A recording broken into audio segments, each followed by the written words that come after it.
Shalom, selamat malam. Perkenalkan, nama saya Angela Sengke dengan NIM 18704030 kelas A.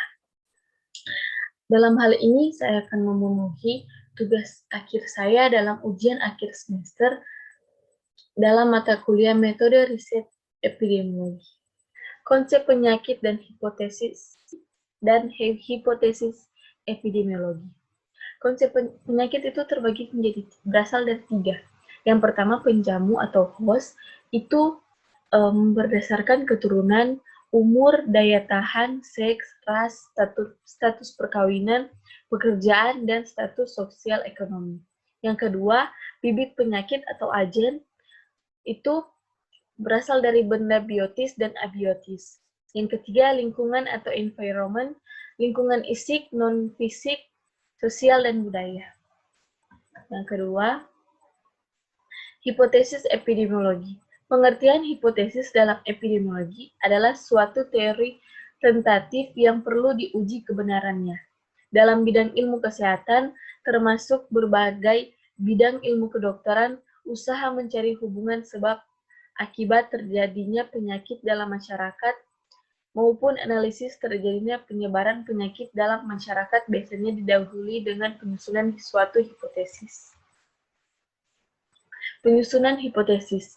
Yang pertama, metode perbedaan pada ketentuan bahwa apabila kejadian penyakit tampak secara jelas menunjukkan pada dua kelompok populasi tertentu, di mana sejumlah faktor tertentu dijumpai pada salah satu kelompok tersebut dan tidak dijumpai pada kelompok lainnya, maka terdapatnya atau tidak terdapatnya faktor tersebut mungkin merupakan faktor penyebab penyakit. Yang kedua, metode persamaan. Hipotesis ini didasarkan pada ketentuan bahwa apabila satu faktor atau lebih yang sering dijumpai pada suatu penyakit tertentu, maka faktor-faktor tersebut mungkin merupakan penyebab kejadian penyakit yang diamati.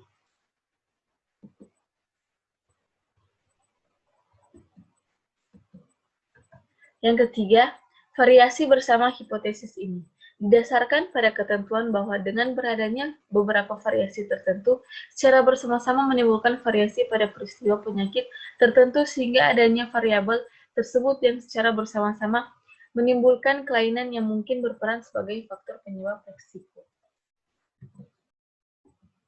Yang keempat, metode analogi. Hipotesis ini didasarkan pada ketentuan bahwa apabila keadaan atau sifat penyebaran frekuensi penyakit tertentu atau sifat lainnya mempunyai kesamaan dengan sifat atau penyebaran frekuensi penyakit lainnya yang sudah jelas penyebabnya atau jelas proses kejadiannya. Definisi kasus penyakit. Definisi kasus penyakit dibagi menjadi 3. Yang pertama, kasus suspek. Yang kedua, kasus mungkin. Yang ketiga, kasus pasti. Dan yang pertama, kasus suspek. Tanda dan gejala klinis cocok dengan penyakit, terdapat bukti epidemiologi tetapi tidak terbukti laboratorium yang menunjukkan tengah atau telah terjadi infeksi atau bukti laboratorium negatif tidak ada atau belum ada. Yang kedua, kasus mungkin. Tanda dan gejala klinis cocok dengan penyakit, terdapat bukti epidemiologi, terdapat bukti laboratorium yang mengarah tetapi belum pasti. Yang keempat, kasus pasti. Terdapat bukti laboratorium atau secara serologis, biokimia, bakteriologis, virologis, dan parasitologis bahwa tengah atau telah terjadi infeksi dengan atau tanpa kehadiran tanda gejala klinis atau bukti epidemiologis.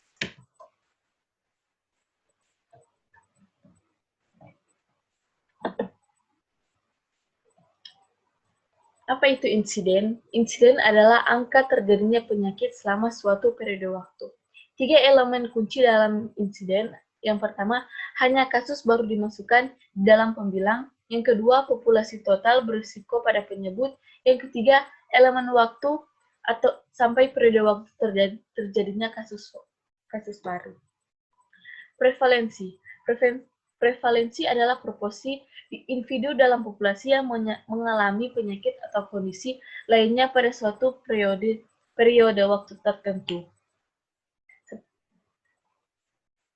Tanpa dimensi bisa dinyatakan dalam persen. Jangan dianggap sebagai rate Prevalensi tergantung insidensi dan durasi.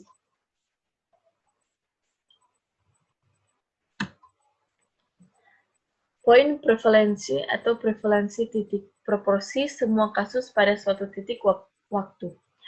Periode prevalensi atau prevalensi periode, proporsi semua kasus selama suatu periode waktu.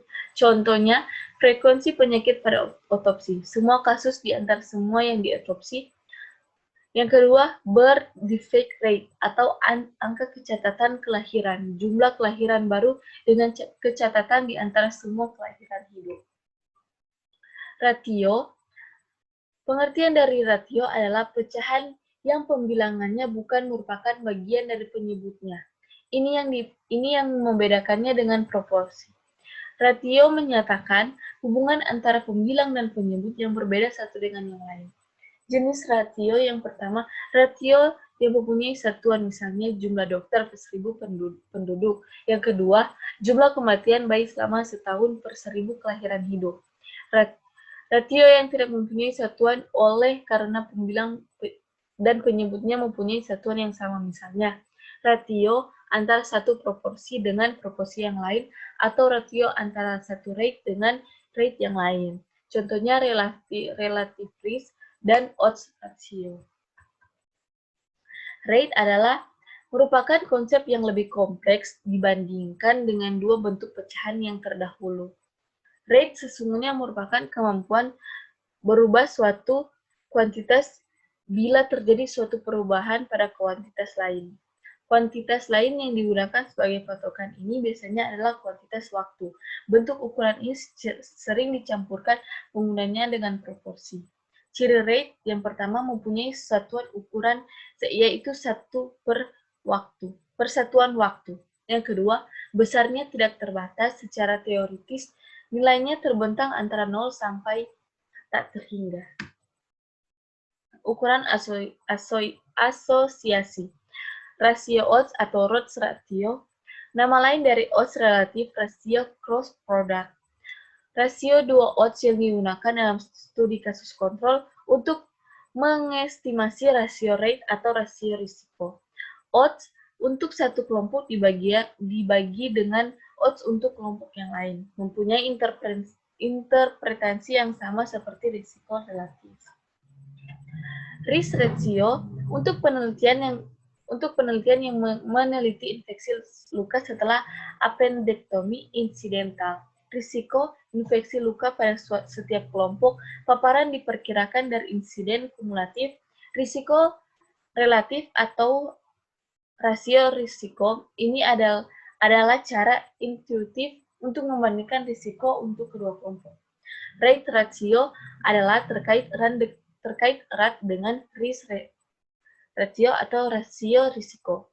Tetapi rasio tersebut dihitung sebagai rasio indikator anotasi teks rasio insiden dalam kelompok terpapar dengan rasio insiden pada kelompok pembanding yang tidak terpapar atau kurang terpapar. Perbedaan risk dan rate rasio adalah kalau risk rasio itu adalah untuk meneliti orang yang terinfeksi luka atau terkena insiden kecelakaan.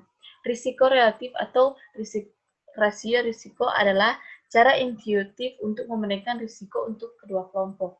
Sedangkan rate itu masih termasuk dalam risk ratio, tetapi risk ratio masih dihitung sebagai indikator insiden dalam kelompok terpapar dengan rasio insiden pada kelompok pembanding yang tidak terpapar atau kurang terpapar. Risiko yang disebabkan suatu insiden atau penyakit yang disebabkan oleh populasi atau orang. Risiko sebagaimana didefinisikan untuk perencanaan kesehatan masyarakat adalah probabilitas terjadinya penyakit atau hasil kesehatan lain yang menarik selama periode tertentu. Biasanya 1 tahun, risiko dihitung dengan membagi jumlah yang mendapat penyakit selama periode yang ditentukan oleh total populasi bunga selama periode tersebut. Paling sering kita tertarik untuk membandingkan kejadian atau prevalensi kondisi kesehatan atau masalah dalam dua kelompok orang yang mengalami faktor atau kondisi risiko atau disebut dengan yang terpapar, dan orang yang tidak tidak atau disebut dengan tidak terpapar. Desain studi ekologi. Pengertian studi ekologi atau studi korelasi populasi adalah suatu studi epidemiologi dengan populasi sebagai unit analisis yang bertujuan mendeskripsikan hubungan korelatif antara penyakit dan faktor-faktor diminati peneliti. Faktor-faktor tersebut misalnya umur, bulan, obat-obatan. Penelitian korelasi ekologi adalah suatu penelitian untuk mengetahui hubungan dan tingkat hubungan antara individu antara dua variabel atau lebih tanpa ada upaya untuk mempengaruhi variabel tersebut sehingga tidak terdapat manipulasi variabel menurut Frenkel dan Wallen 2008. Studi cross-seksional. Cross-seksional adalah studi epidemiologi yang mempelajari prevalensi, distribusi, maupun hubungan penyakit dan paparan dengan mengamati status paparan penyakit atau outcome lain secara serentak pada individu-individu dari suatu populasi pada suatu saat. Dengan demikian, studi cross-seksional tidak mengenal adanya dimensi waktu, sehingga mempunyai kelemahan dalam menjamin bahwa paparan mendahului efek atau disease atau sebaliknya.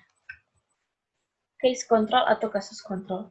Kasus kontrol atau case control adalah studi analitik yang menganalisis hubungan kausal dengan menggunakan logika terbalik yang menentukan penyakit atau outcome terlebih dahulu, kemudian mengidentifikasi penyebab atau faktor risiko. Riwayat paparan dalam penelitian ini dapat diketahui dari register medis atau berdasarkan wawancara dari responden penelitian. Kelemahan studi ini adalah ketika responden penelitian sulit mengingat kembali riwayat paparan yang mengalami, terutama jika paparan sudah dilewati selama bertahun-tahun, sehingga dalam penelitian kasus kontrol sangat rawan recall bias di samping bias seleksi. Namun kelebihan dari studi ini yaitu waktu penelitian relatif singkat, murah, dan cocok untuk meneliti penyakit langka dan memiliki periode laten yang panjang. Kohort. Studi kohort adalah studi observasional yang mempelajari hubungan antara paparan dan penyakit dengan memilih dua atau lebih kelompok studi berdasarkan status paparan, kemudian diikuti atau di-follow up hingga periode tertentu sehingga dapat diidentifikasikan dan dihitung besarnya kejadian penyakit. Apabila periode induksi, yaitu kejadian penyakit yang dapat diamati dalam waktu yang panjang, maka studi kohort rawan terhadap bias penarikan responden atau banyak drop out dari observasi. Perlu dana yang besar dan waktu yang panjang. Studi kohort mempunyai kekuatan dalam membuktikan inferensi kausa dibanding studi observasional lainnya. Didapatkan angka kejadian atau incidence rate secara langsung serta cocok untuk meneliti beberapa yang langka. Intervensi. Studi eksperimental membandingkan data dari sekelompok manusia atau objek yang dengan sengaja diberikan tindakan atau intervensi tertentu dengan kelompok yang lain, sama tetapi tidak dilakukan intervensi apapun. Studi eksperimental adalah studi intervensi yang hampir mirip dengan studi kohort. Perbedaan studi kohort dengan studi intervensi terletak pada perlakuan intervensi status exposure pada subjek-subjek yang diteliti. Penelitian eksperimental dalam epidemiologi pada umumnya hanya menerapkan jenis intervensi yang bersifat preventif atau profilaktif, promotif, dan terapeutik. Community-based research atau CBR, sebagaimana dikemukakan oleh Sarah Banks dari Center for Social Justice and Community Action, Durham University, adalah penelitian yang dilakukan atas sebuah komitmen dari masyarakat untuk memberikan dukungan, kekuatan, sumber daya, dan juga keterlibatan dalam proses penelitian dalam rangka menghasilkan produk penelitian yang bermanfaat bagi mereka. Dan juga para peneliti terlibat dalam proses penelitian tersebut. Inisiatif penelitian bisa juga datang dari para ilmuwan atau peneliti setelah melihat permasalahan dan potensi yang ada dalam masyarakat. Untuk memberi solusi rumusan teknis instrumentatif penyelesaian masalah yang dihadapi baik disadari atau tidak oleh mereka, sehingga mereka terbawa dalam arus perubahan dan kemajuan. Bias. Bias adalah sebuah penyajian bahan yang dipenuhi prasangka. Ia juga berarti kesalahan yang konsisten dalam memperkirakan sebuah nilai. Bias juga diartikan bobot yang tidak proporsional, mendukung atau menentang ide atau hal yang biasanya dilakukan dengan cara berpikiran tertutup, merugikan atau tidak adil. Bias dapat dikaitkan dengan ketidaksukaan atau kesukaan, saling bertentangan atau saling mendukung seseorang atau suatu gagasan. Bias dapat pula berupa bawaan atau dipelajari. Orang dapat mengembangkan bias untuk atau terhadap individu, kelompok, atau keyakinan. Dalam proses bias, dapat mengembangkan persepsi atau sikap terhadap kategori orang tanpa kesadaran yang dimiliki. Dengan kata lain, sebagian besar cara dalam memproses suatu informasi terjadi di luar kesadaran individu, sehingga dapat terjadi bias penyortiran atau pengurutan adalah salah satu cara dalam istilah kognitif untuk menghemat sumber daya kognitif. Nah, kita masuk dalam pengertian dari pengganggu atau confining. Confining variabel dalam bahasa Indonesia berarti variabel pengganggu adalah variabel yang merusak hubungan antara variabel paparan exposure dan variabel terpapar atau kan. Variabel ini dikatakan mengganggu karena keberadaannya sebagai penyebab terjadinya exposure, namun di saat yang bersamaan keberadaan juga sebagai penyebab terjadinya outcome. Cara mengontrol confining variable S. Sebuah variabel dikatakan sebagai variabel pengganggu apabila variabel tersebut memiliki dua hubungan, yaitu berhubungan positif dengan variabel exposure dan berhubungan positif dengan variabel outcome. Efek modifikasi. Pengubah efek atau efek modifier merupakan faktor ketiga yang memodifikasi atau mengubah pengaruh paparan terhadap penyakit. Pengubahan efek atau efek modification disebut juga interaksi atau interaction. Meski sama-sama faktor ketiga pengubah efek berbeda dengan faktor perancu mengakibatkan distorsi penafsiran pengganggu paparan terhadap penyakit, sedang mengubah efek tidak mengakibatkan distorsi penafsiran tersebut, melainkan mengubah pengaruh paparan terhadap penyakit sesuai dengan level dari pengubah efek tersebut. Regresi logistik. Regresi logistik adalah sebuah pendekatan untuk membuat model prediksi seperti halnya regresi linear atau yang biasanya disebut istilah dengan ordinary least squares atau OLS regression. Distribusi Poisson. Distribusi merupakan suatu distribusi untuk terjadinya probabilitas kejadian yang kecil di mana kejadian tergantung pada selang waktu tertentu atau di suatu daerah tertentu dengan hasil pengamatan berupa variabel diskrit dan variabel prediktor saling independen.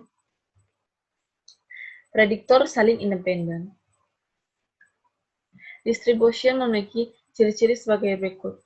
Banyak pencobaan yang terjadi dalam suatu selang waktu atau suatu daerah tertentu tidak tergantung pada banyaknya hasil percobaan yang terjadi selama pada selang waktu atau daerah lain yang terpisah. Yang kedua, peluang terjadinya satu hasil percobaan selama satu selang waktu yang singkat sekali dalam suatu selang kecil. Yang ketiga, peluang bahwa lebih dari satu hasil percobaan akan terjadi dalam selang waktu yang singkat tersebut atau dalam daerah yang kecil tersebut diabaikan. Regresi binomial negatif adalah mode non-linear yang berasal dari distribusi Poisson gamma mixture yang merupakan penerapan dari generalized linear model atau GLM yang menggambarkan hubungan antara variabel dependen dengan variabel independen. Ukuran dalam studi epidemiologi yang pertama tipe matematik dengan denominator, yang kedua tanpa denominator. Yang kedua tipe epidemiologi. Yang pertama ukuran frekuensi penyakit atau UVP, yang kedua ukuran asosiasi, yang ketiga ukuran dampak atau efek. Sampel. Desain pemilihan sampel atau desain pencuplikan samping desain berguna untuk memperoleh sampel yang representatif tentang karakteristik populasi atau sampel yang memungkinkan perbandingan valid kelompok-kelompok studi. Desain pemilihan sampel merupakan bagian penting dari desain studi. Kesalahan dalam memilih sampel menyebabkan bias seleksi sehingga mengakibatkan kesimpulan yang tidak benar atau tidak valid tentang hubungan atau pengaruh variabel. Yang desain pemilihan sampel dibedakan menurut kriteria. Yang pertama random, yang kedua restriksi pemilihan subjek. Kriteria yang random membedakan dua pendekatan pemilihan sampel. Yang pertama pemilihan sampel random atau probabilitas, yang kedua pemilihan sampel non-random atau non-probabilitas. Kriteria restriksi membedakan dua cara pemilihan sampel. Yang pertama, pemilihan sampel dengan restriksi.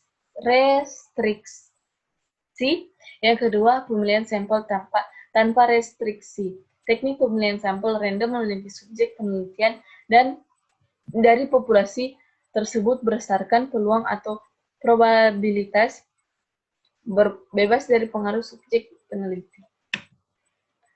Pencegahan dan penyaringan atau screening. Tingkat pencegahan dalam epidemiologi yang terbagi menjadi 4. Tingkat awal, pertama, kedua, dan ketiga. Penyaringan. Screening merupakan suatu upaya untuk menyeleksi orang-orang yang tampak sehat tidak menderita suatu penyakit dari suatu populasi tertentu.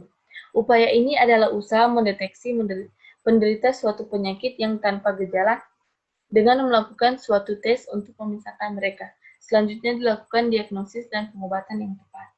Tujuan tes screening adalah deteksi dini untuk mengurangi risiko penyakit atau memutuskan metode pengobatan yang paling efektif. Tes ini tidak masuk dalam kategori diagnostik, tetapi digunakan untuk mengidentifikasi populasi yang diharuskan untuk menjalani tes tambahan untuk menentukan ada atau tidaknya penyakit. Epidemiologi molekuler. Epidemiologi molekuler atau molekular epidemiologi merupakan cabang epidemiologi yang mempelajari kontribusi faktor risiko genetik dan lingkungan yang diidentifikasi pada level molekular dan biokimia terhadap etiologi, distribusi, dan pengendalian penyakit pada keluarga dan populasi menurut Dorman 2015. Epidemiologi molekuler memanfaatkan teknik biomolekuler untuk mempelajari kausasi penyakit pada level molekul. Interaksi yang kompleks antara karakteristik genetik penjamu dan paparan lingkungan dalam proses kesehatan dan terjadinya penyakit. Variasi geografi terjadinya penyakit. Ada dua subsidi yang berkembang pesat, yaitu geografi penyakit dan geografi sistem pelayanan kesehatan.